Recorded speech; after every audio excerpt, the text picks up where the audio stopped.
tell us how you formed Elevate to Wellness. How did that come about?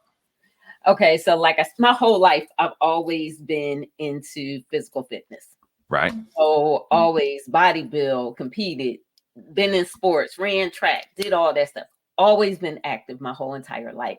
And so I was always focused on my outside appearance more so Mm-hmm. than from a holistic perspective.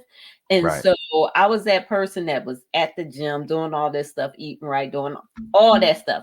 But at the same time, throughout my military career, I was wearing that superwoman cape that we always hear about, going back to that independent, strong woman and stuff. And I Mm-hmm. was falling apart inside emotionally, Mm. mentally. I Oh wow. mean, I really was, because I felt like I didn't have anybody to talk to. I was the go-to for so many Right. people, but I didn't have a go-to for myself. And yes, I had Absolutely. mom, but mom is mom. She wasn't there day to day as I'm out Right. there doing the grind and everything else in the military. And Mm-hmm. so it wasn't until me close to retiring, I think it's been like maybe about 10 years back, that I started. Well, first, I'm gonna be honest. I went to see a therapist. Now, people be like, "Why are you going to see a therapist? It ain't nothing wrong with you. You got it all together. You got the nice house, car, you living large, all that." Because I felt like I didn't have anybody to talk to. I didn't feel like I was being fulfilled. It just seemed like Mm-hmm. something was missing. And then one thing for me was I needed to sit back and connect and get my spiritual and emotional wellness in check. Because Right. Right. again, growing up as a people pleaser, I was that person that was saying yes to everybody, but at the same time saying no to myself. Mm. Wow. And so I had to learn how to get out of that. I had to unlearn some negative behaviors that wasn't helping myself, and to be able to say no with love. Mm-hmm. Because a lot of times it would be like, oh, I don't want to hurt them. They so used to coming to me and all that. But sometimes if you're tired mentally and emotionally, you can't give. Like we say, it's so true. You can't pour from an empty cup. And You can. I wasn't pouring into myself at Right. all. And Right. so I saw a therapist, and then I actually got a coach myself. And the one thing, I had to find outlets for me, and my outlet was meditation. So yes, I'm a prayer warrior. I would always pray. But I was one of those people too that would pray, get up, and worry about the same thing. Like, what is that doing? Nothing.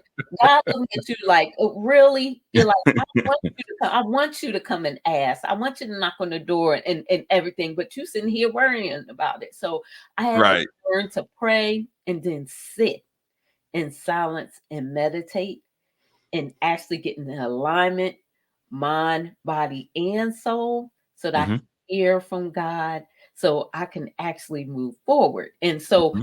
I started doing more meditation, started doing yoga. I know people hear all this time, but mindfulness is a real thing. You got to Mm-hmm. do stuff every single day, and it's about building those habits. And so as I started doing that, and like I said, I've always been coaching and mentoring people my whole entire life. I Mm-hmm. was like, okay, it is more to this. It's a holistic wellness perspective. And for me, I have learned throughout the years, we always hear health is wealth, health is wealth. That's Well, right. health is more than wealth. Health Right. is freedom. That's right. And wellness is freedom. And it's from a holistic perspective, because if you are not healthy from a holistic perspective, you Right. don't have the freedom to live. You don't have the freedom to move about and to do things. And Right. so we take a lot of that for granted. And especially now when we think about everything that we go through, especially for, it's a little gnat in my house. Especially from, The smallest things get you. I was like, wait a minute, what is this? But so especially from a mental and emotional perspective, Mhm. um, so much that we have to deal with on a day-to-day basis That's right. as That's as right. Black people. And Right. we have to find ways to keep ourselves encouraged. And I know, like I said, spiritually, I have a have grown in my relationship with God. But I will say this: Excellent. you can't keep hitting people over the head with the Bible, saying you need Right. to know the word. Right. You're not showing them any action to go with it. That's right. And so, That's right. a lot of times we was raised in, everything gonna be good. Just, the God got you covered. Yeah, I know God got me covered, but it's still some things that I gotta do as That's well. right. And so, That's right. I had to learn that. And so that holistic wellness, that's my biggest thing that I want people to take away and to understand that it's your freedom, that it really starts spiritually. I always say it's spirit, mind, and body, because once you can get your spirit and your mind in order, the body will follow. Hey, absolutely. Whoo, you gave me so much. That was so deep. That was so deep and so layered. I'm trying to think about what you said. Number one, you guys, this is Sister Yolanda's website, and I want you guys to visit www.elevate2wellness.com. Y'all go see what the sister has going on. It's awesome. It's amazing. It's inspiring. It's all of that and a bag of chips.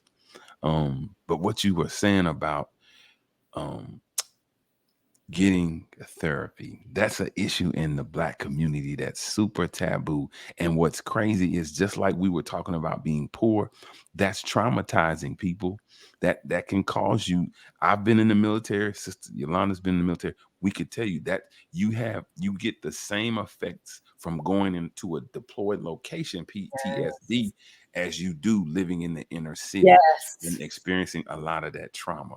So again, leading with logic, do the knowledge, do the research, go look into these things, because therapy has to be, we have to stop pretending like it's not necessary, it's taboo, and that it can't benefit us, because it can.